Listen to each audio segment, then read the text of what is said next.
So the agenda that we're going to follow this afternoon, we're going to have just a brief orientation on the background of Chambers.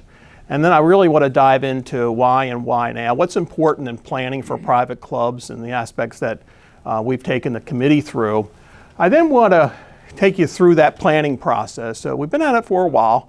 I want to show you the steps that we've followed and certainly to talk about the steps that will occur over the next 6 months during the winter.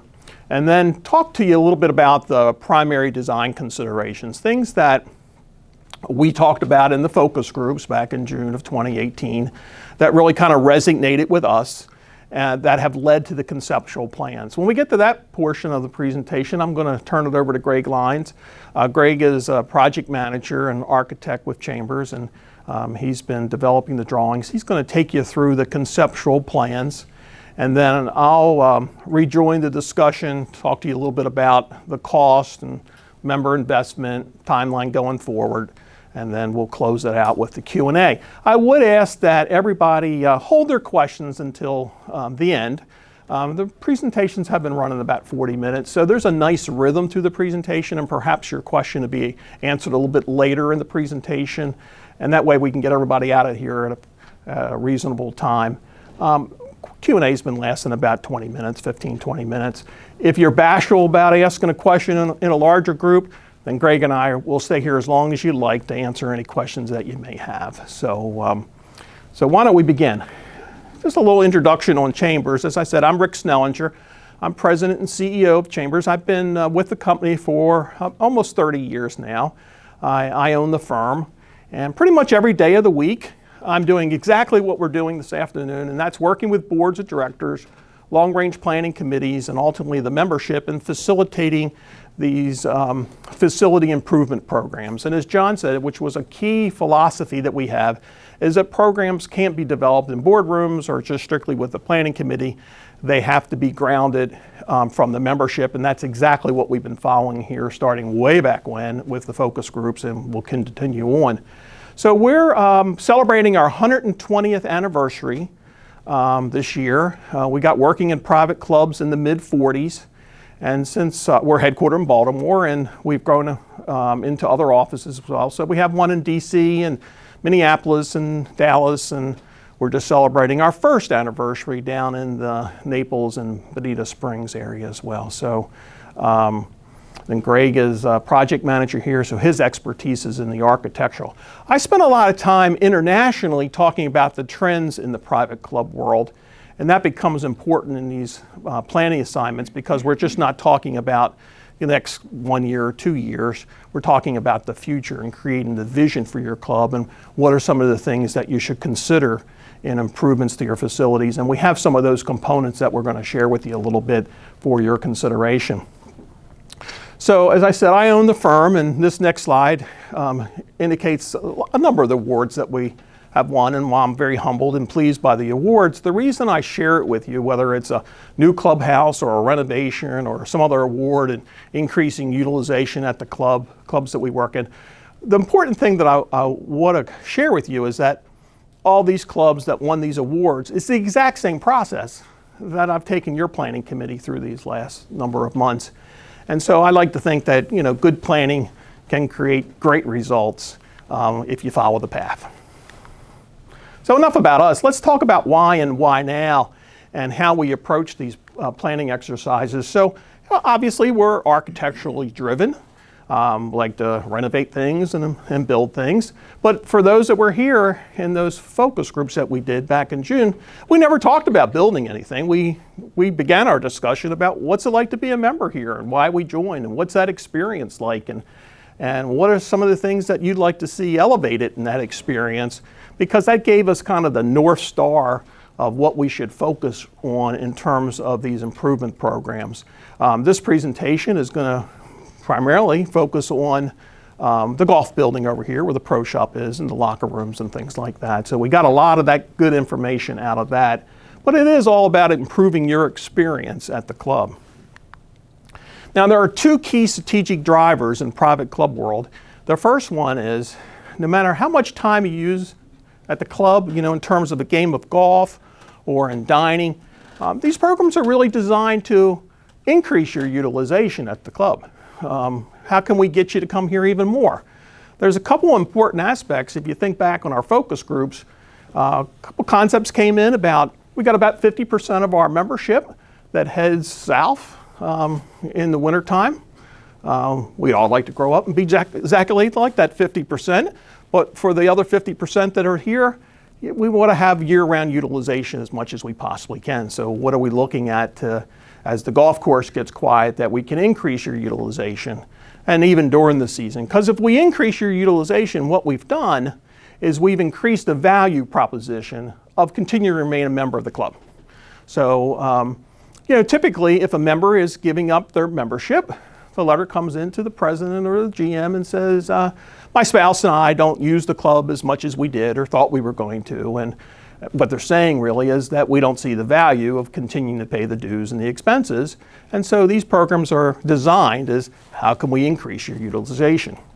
The second thing is that the key strategic driver is that we know, it's probably the only thing for certain that we know in the clubs we work in, is that we're going to have an annual attrition. Folks are going to lose that value proposition. They're going to be transferred, move away, fade away, or unfortunately, as we age out, we're going to pass away. And so we know that every club has a predictable rate of new members they need to have join the club. Now, you're in an enviable position because you have a waiting list of prospective members, and we want to make sure we maintain that. But think about it, members that are looking to join a club are looking and checking out your facilities and your programs, and are you offering the things that they would like to participate in? And so in this program, we have a couple of more amenities that we're going to propose to you for your consideration. But it's really important that we stay current in the trends that are out there. Now, I've told every one of the groups, and this is pretty consistent with all my presentations, I have no idea what brought you to this session today. You got an announcement and you said, gosh, I'm going to come and see what's up. I know that a percentage of people that come to the informational meeting say, I like the club exactly the way it is. I have a great round of golf. My spouse and I come for drinks or dinner. A great chef here and great food, and sometimes I participate in the social activities here. And I like it just the way it is. I don't think we need to change it. In other words, Rick, go home. This is a complete waste of time. And so you've come to check it out and see what it is. Well, I would like to present another side of that discussion and to say that doing nothing is not an option. Surely it's not, surely we could do nothing, but in reality, everything at the club has to be replaced at some point in time, the systematic replacement. Everything has a defined useful life.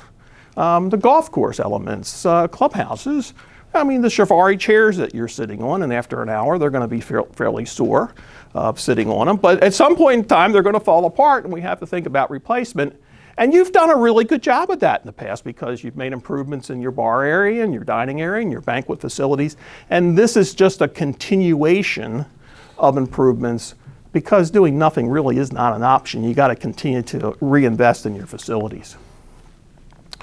One of the advantages of engaging a firm like ours to assist in this process is, as I said, I'm in clubs pretty much every day of the week, and I see a lot of things that are going on.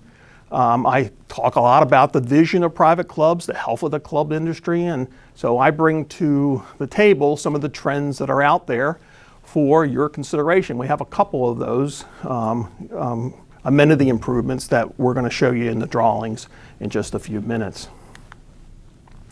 Now, one of the particular reasons that I like working in Abenaqui and clubs like yours is that if you think about it, I think our average age here is 66, but we're a multi-generational membership, and which means that, in some cases we have, 2 generations, 3, and a lot of clubs I work in, similar to yours, there's 4 or 5 generations are here. And so I'd like to put it in the context that this club has been prepared for you by previous generations for your enjoyment today. And traditional legacy clubs are in an awesome opportunity now to prepare the club for future generations, many of which are our children and our grandchildren. So it's a little bit different atmosphere than if you're not a legacy club and a traditional club. This last bullet point, and it always comes up in our planning assignments about, Rick, why would we consider that improvement? And we put our business hat on and we say, well, give me the ROI. If we improve those locker rooms over there in the golf building, what's that going to do in terms of the bottom line? Well, ladies and gentlemen, and I know there's a lot of experience in this room from boards and committees, and you all understand that we don't make any money here. We are in the dues business, and we want to make sure that we ensure that top line of continue to have members come and join the club, maintain that top line, because those dues dollars afford all the amenities that we have here. The only aspect of making any money here would be on, banquets and things that drop to the bottom line, the GP. But everything else is considered an amenity. And in private club land, we look at ROI really as ROE, a return on experience. If we can elevate your experience, then we've accomplished that ROI and your enjoyment. So the planning process that we've been following these number of months, and again, thank you all for coming. We started back in June of 2018 where we had some really great discussions. We covered the whole gamut of the club life here, from why don't we have a pool and tennis and the golf course improvements and clubhouse improvements and all the way through to the golf building. And that was very helpful for us. And we've been working with the committee. We needed to analyze the previous work that was done here and the good work in terms of your continued enhancement of your facilities. And of course, our architectural staff came up, and they did what I like to refer to as they walked the bowels of the club and went in spaces that probably you've never been in or should be in as members, but to really understand the adaptability to change. And it was at that time we began to focus on our golf building over there and the multi-levels and what that building is going through. We also met with the staff during that period of time. So we began then to develop conceptual plans. The conceptual plans that Greg is going to share with you this afternoon are not the only plans that we developed. We're working with the planning committee. We had multiple options and things. We just felt like we could continue to make multiple options, but we needed to pause and do this member update to get your feedback as to where we're headed. Are we on the right path? And do you see anything in here that would strike you as not being necessary, or perhaps we've missed something that we should include? And so it was a good time for us to do a timeout. As we continue to work with those plans, we had to bring a reality to the program in terms of what the cost is, because with change, comes a cost. And we had the benefit of working with a local contractor here that is familiar with your property and certainly construction that's been done here. He's the firm that did the banquet facilities, and so he knows the club and certainly the local construction. So he has supported us in looking at these conceptual plans and given us what we refer to as a rough order of magnitude. We've begun an initial talk about, well, how would we fund this? I like to coach it a little bit and say, what's the member investment? But we're going to talk a little bit about that as I rejoin the conversation. And then as we move forward from this date, which is up here, we'll go into the member informational meetings in 2020. And we'll have enhancements to the drawings and some elevations and all those sorts of things. We'll get your feedback from that. We'll continue to move down. Ultimately, our end date right now is summer of 2020, when everybody's kind of plugged into the club. We'd like to bring a program forward to you for your thoughtful consideration and approval. So just briefly, what are some of the things that we have discussed as primary design and planning considerations? And I've told every one of the groups that our experience is not necessarily when we come through the front door of the clubhouse or go through the pro shop. It really is when we arrive on site. And if we're coming for the game of golf or we have a guest here, how do we approach bag drop? If you're unfamiliar with the property, where do I go? What door do I go in? Where is the golf shop? Those types of things. And so we needed to study that whole organization out there to see if we could elevate that experience. Now, we are going to spend a lot of time talking about the golf building, and it's an interesting building. There's a couple things. There's a historical aspect of the building. It's old. It's been around for a while. We like it. And in the focus groups, a lot of members said, I think we ought to maintain it and try to improve upon it. And others said, well, why don't we just start fresh and doesn't have any significance to me, and let's just sweep it clean and do something new over there. Well, we listened to both sides of that discussion, and what you're going to see today is I think is a good alternative to addressing that building, and that is, keeping a portion of the building and reimagining it, renovating it, improving it, and then taking a portion of the building down and building new for some added amenities. So we'll have this kind of the same look of the building, the same architectural character. So I think I wouldn't say it's even a compromise. I think it's a good approach to this, and anxious to hear what you think as well. We are going to be talking about locker rooms and ladies and gentlemen locker rooms, and it's been a kind of an interesting discussion, and certainly got into it last night in the various approaches here. We know that a lot of folks don't go into those locker rooms, and you got to ask the question, well, is it because they're so god-awful bad and we don't want to go in there, or we don't feel like we need locker rooms because we live close, or we're just happy changing our shoes and unfortunately sometimes our clothes in the parking lot, and and we're just comfortable with that because that's their tradition and the culture here. So we're trying to ferret our way through this, but the program is looking at how do we improve the efficiency of our lockers, not necessarily exponentially grow them, but the locker rooms and make them better. And so that's something that anxious to hear your thoughts on it as we go through it. The pro operation in terms of its storage and the organization of the pro shop, and we get into the caddy area and pool carts and all those things. We want to improve the sight lines from the pro shop to when people arrive. We want to have better organization of all those. Greg's going to take you through that and show you how we might be able to make that better. Now, I've told every one of the groups, and you may disagree with me, but you have one unique aspect of this building over here. And quite honestly, in 30 years of travel and almost every day in clubs, I can tell you with great honesty that I have never seen golf carts parked on the second level of a building. So however that came about, it might have been ingenious when we did it, but it is interesting, and I think we can propose a more efficient way of doing that. Perhaps improving the safety of driving up and down that ramp out there. But it is interesting, and certainly it was something for us to share the staff back at home. So as we round out the primary design considerations, I've mentioned that we want to introduce a couple of amenities. The first one is what we're referring to as a fitness and wellness program. When we did the focus groups, we had folks that said, hey, we've never had one here. I don't think we should have one here. And others say, I think we should. It would help us in year-round utilization. We could use the club all year round.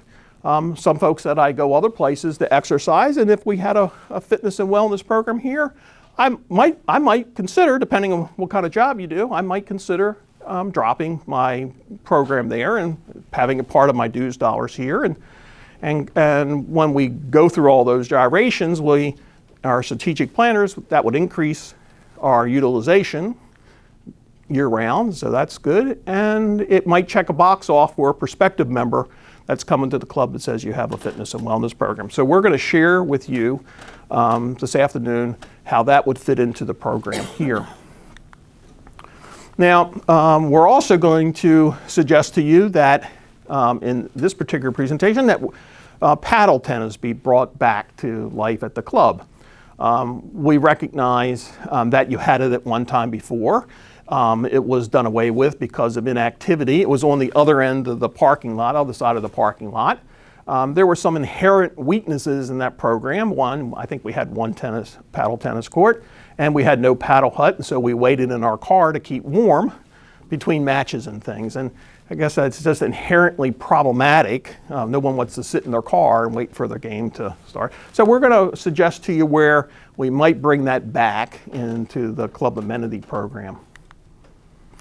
And then an additional amenity that as part of this building would be the introduction of 2 golf simulators in the program here in close proximity to the pro shop. Again, year-round utilization, even during the summertime when the golf course is, due to weather conditions, rain, such we can't use it, we can still hit balls.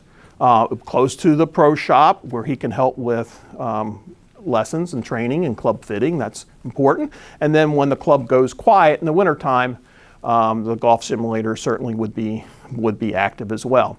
So we've got that in the program for your consideration, as well as a social aspect that would go along with that. So we've been promoting them for a number of years now, and in the discussions we've had in previous sessions, I know there's some simulators in the local area that are very active, and we think that it would be very active here as well. So the last primary design consideration is you got a great club, you've got great members, and as we create the vision for the future, we want to make sure that we keep the culture and traditions, and we just advance the facilities along and have a very strong club moving forward. So enough of the primary design considerations. I'm going to turn it over to Greg. He'll take you through the drawings, and then I'll join the conversation a little bit later. Thank you everyone for being here. I really appreciate you spending your time with us, going through the plans. We put a lot of thought into them. I'm excited to share it with you, and I hope you're excited to see the potential of the future and come back and share your thoughts with us in the future as well. For a little bit of a recap of the strategic design objectives, we looked at developing a plan that maintains a portion of the existing building while expanding and creating a new construction portion to improve the layout and the efficiency of many of the different functions that are in that space and build on that for a year-round use. We looked at the different access points to the site and to that building. There are some issues with it now, and we want to work on making it a more integrated and useful building so that you can come in there and use it for the many amenities that are underneath that single roof. We're also looking to right-size the spaces, sort of see where they are now, see where they need to be, and improve those adjacencies too, in terms of perhaps bag storage or offices, things like that. We're taking the cart storage that you have now and improving it, taking one of those big quirks of the building and finding a wonderful integrated spot for that while not decreasing the overall capacity. And then we're enhancing the men's and women's locker room facilities, aesthetic upgrades as well as functional upgrades, keeping them largely the same size, but just improving them and making them that much more usable and welcoming. We have the indoor golf simulators, as Rick mentioned. The proximity, we think, is really great in this plan, and I'll walk you through that. And this is going to be an enhancement that's going to drive usage through the off-season.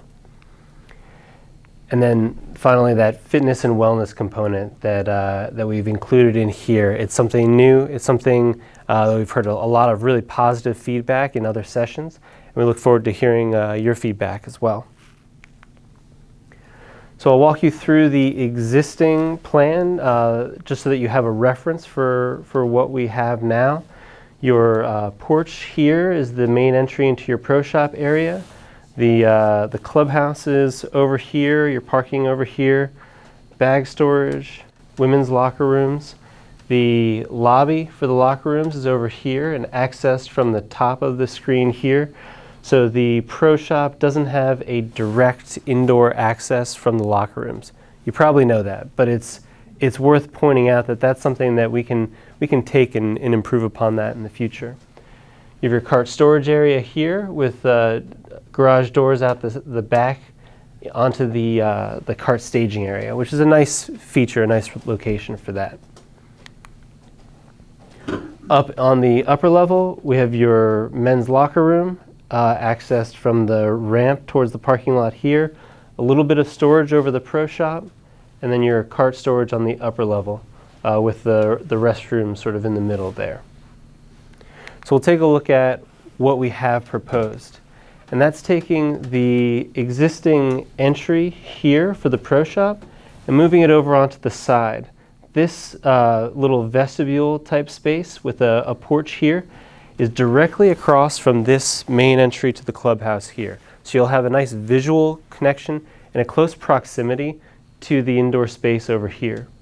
As soon as you walk into that entry space, you'll have a pro shop to the south. It's about the same size with the office over here. And the nice feature is that we've taken the bag storage and pulled that over adjacent to the pro shop and also adjacent to your cart staging area. So all of that is in a nice place in terms of the functions and the uses there. Directly across that entry hall area, we have a simulator lounge. So we have 2 simulators in here. And this space, if you've been in the men's locker room, you've been in the women's locker room, there's not enough room to swing a club in either of those spaces, ceiling height wise. So what we're proposing is taking the floor out in here that separates the lower level from the upper level. So this simulator lounge will be a double height space. It'll have the nice exposed rafters and ceiling features that you have in the men's locker room now, but to be enjoyed in this simulator lounge and create a wonderful inviting space for year-round use. We have stairs up here to an upper level lobby, and then an elevator to facilitate that circulation as well. Before you go down a ramp to the sort of back of house elements, there's a women's locker room here. We've actually doubled the size from what the existing is. We've kept the restrooms in about the same location, and we'll be upgrading those as well. And then we've added an access point up here near your current entry into that lobby area there, and a small restroom so that once you get off the 14th, you can hop in there, use the restrooms without having to go all the way into the locker rooms. So it's an added convenience while you're navigating the course. Down these 2 ramps, we have our cart storage area. We've cut that by about 1,000 square feet, but we've kept the same number of carts. So we just basically take the inefficiency of the eaves and the ceiling heights that you have out there and consolidated it into a more useful package that's going to be hopefully something you don't even notice. That's kind of the goal. Take what is right now a quirk of the building and make it almost unseen. The push carts, we have dedicated push carts here next to a small caddy area, and this stair goes up to the upper level fitness space. This red overlay of the existing plan shows you some of the scope of renovations. So most of this portion here stays the same, that the building that's there now. And then over to this point here, that's where your existing cart storage building ends. So we're proposing to go about 20 feet beyond that, and then much further on towards the first tee, bringing it up to the same level as the sort of front wall of the pro shop. We're taking out about 2,000 square feet of the footprint on each level, and then we're adding in 5,000 square feet. So that's how the footprint you have now can be expanded to accommodate the uses we're proposing. As we move up to the upper level, that will be accessed primarily off the small porch here, off of your parking lot. The current ramp situation to access the second floor is not something we're going to maintain. So the idea is to grade that area, sort of make it so that it's a welcoming, inviting approach to the building. It'll be up on that upper level, but instead of sort of dropping down into the lobby like you do now, you'll sort of gently slope up towards this porch. There's a large upper lobby area right now, and you'll see in our future phase for paddle, we have some anticipated uses for that. But this upper lobby space connects down to the lower level through this stair here. Really nice direct connection down to that pro shop. The men's locker room is here. That's just a little bit smaller than what we have now, but it's a lot more efficient in terms of the layout. We also are looking at and talking about half lockers instead of full lockers, taking those narrow high school type metal lockers that you have now and transforming them into much more appropriate lockers that people will actually want to use and want to keep their equipment in. The fitness space that we have is it's 2,000 square feet of fitness, and then 700 square feet of group fitness. So the group fitness is back here towards the parking lot. This fitness area here has nice big open windows, the best views out onto the course from that area. So that's a space that's going to be really a destination. If you can consider fitness as being a destination for the view, that's something that we'll have as a nice amenity to draw people in. Again, the overlay here, we're kind of coming in at about the same place that your lobby is now, just one level up, a much more natural kind of entry point for that space.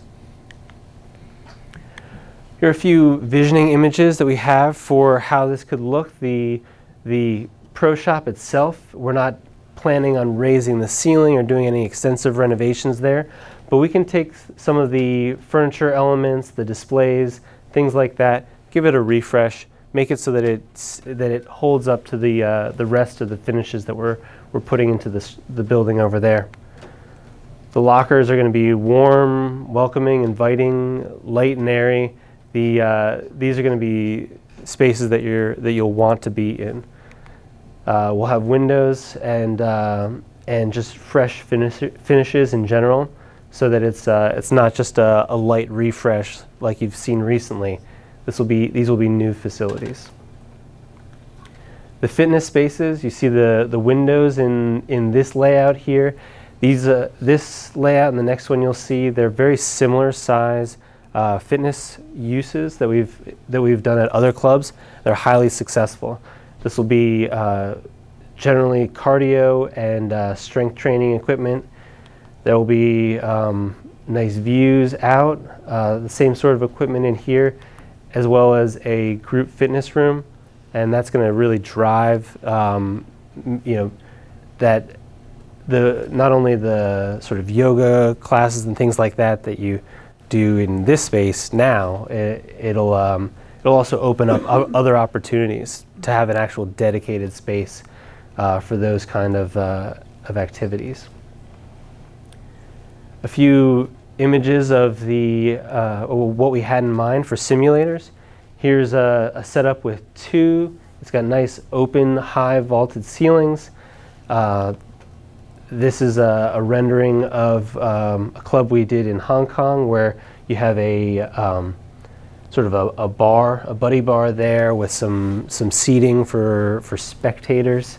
There's also the opportunity perhaps to do a sort of a key fob swipe system where you can get a glass of beer or wine or whatever may be on tap, so that this is a space that can really be a hub of activity and doesn't necessarily increase the staff required to support it. In terms of how we laid out these plans, we did consider the paddle facility to be a future phase. It's something that could be held off and then done later, or it can be done all in one shot, and that's something where, based on some of your feedback, we can help to steer that one way or the other. The idea is to take the current upper level entry area here and turn that into a lounge. Install a small bar area with large bifolding doors to open that up to the entry lounge space. And then we're using that group fitness space, turning it into a multi-purpose area so that you can have viewing right out onto the sort of prime viewing for the paddle courts, and really great access down to them as well. The idea is to take some of the space that you already have within the building and turn it into the warming hut that was desperately needed previously. And this is out beyond the existing structure, so it does extend into your parking a little bit. So we looked at reimagining the layout of that parking area.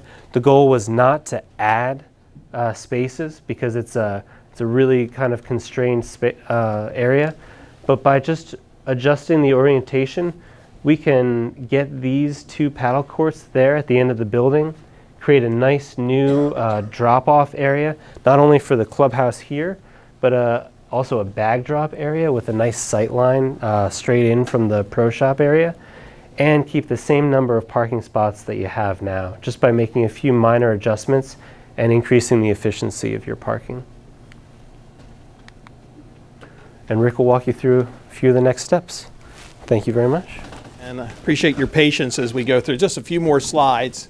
When I was here back in June of 2018, as I mentioned, we talked about a lot of things, and certainly the golf course experience, and we know we have a great golf experience here, but there was a lot of discussion about the practice area, and I just wanted to bring you up to speed. Many of you are really in tune with this, but didn't want to leave out of the presentation some of the improvements that have been made over at the golf practice areas, from the teeing up areas and the pavers and such like that. Your golf course architect certainly has been at the club, and we certainly have access to his report. And one of his suggestions was, well, we can improve the short game practice area if we wanted to adjust the 18th green. And discussions with the committee and the board at the present time has felt like that was a non-starter. At the present time, wasn't felt absolutely necessary. It, of course, could be revisited in later years, different boards, and certainly for the membership approval. But our purpose of showing is that there has been studies made of how to improve the practice area over there.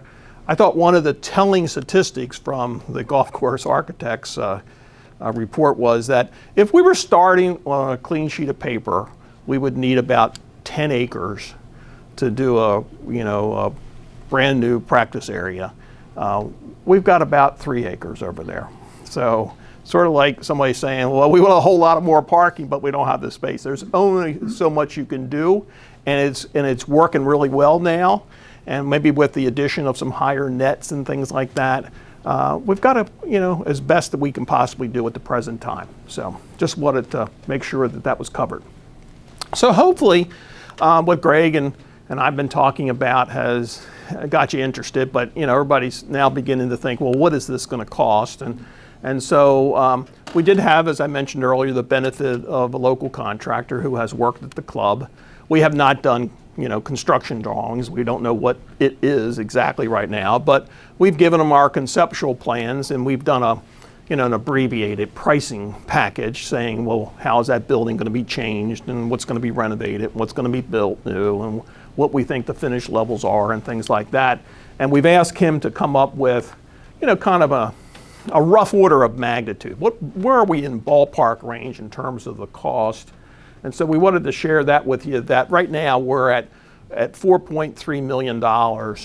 And that includes phase 1 and the future phase of the paddle program. And we've kind of pegged that paddle program to be about $300,000. So $4 million and $300,000 is how that's separated. So it would be all inclusive from a perspective of hard construction cost, the simulators, any furnishings, the lockers, all that type of thing over there. So it's inclusive of everything from contingency to soft cost. As I've told every one of the groups, I'm going to say a word here, and everybody will define it for themselves, but our intent is to be modest with the assessment. So, but the answer is not zero, okay, if that's your definition of modest. It's got to be something appropriate to what we've done in the past. So just want to share with you what that all will be. So our intent was, to have a program that has the least impact on everybody, that we don't cross over a financial threshold that gets everybody anxious here. We'd be, conservative in nature and fiscally sound, and that, we allow for, the new member fees and dues, accelerate debt payment as they come in.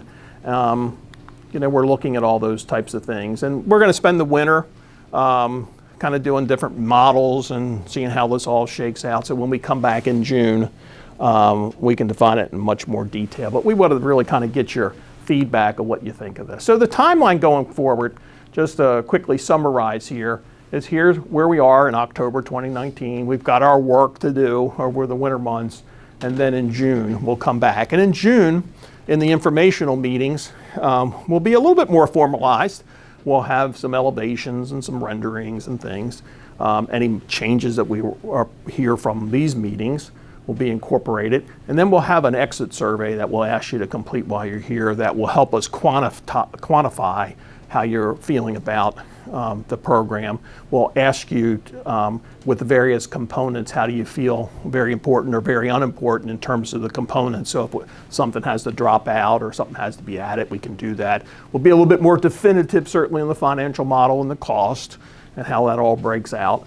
And so we'll be able to give that to you and you complete it, and then we have some quantitative data that we can then advance forward, and then we look for approval back in the summer months of 2020 when the club's really active. So we're at the portion, and you've been very kind to patiently get to this point and hold your questions. But before we jump right into the Q&A, let me just ask you a couple people, if you would, tell me what you liked about the program. What struck you as something that you thought, well, that really resonates well with me?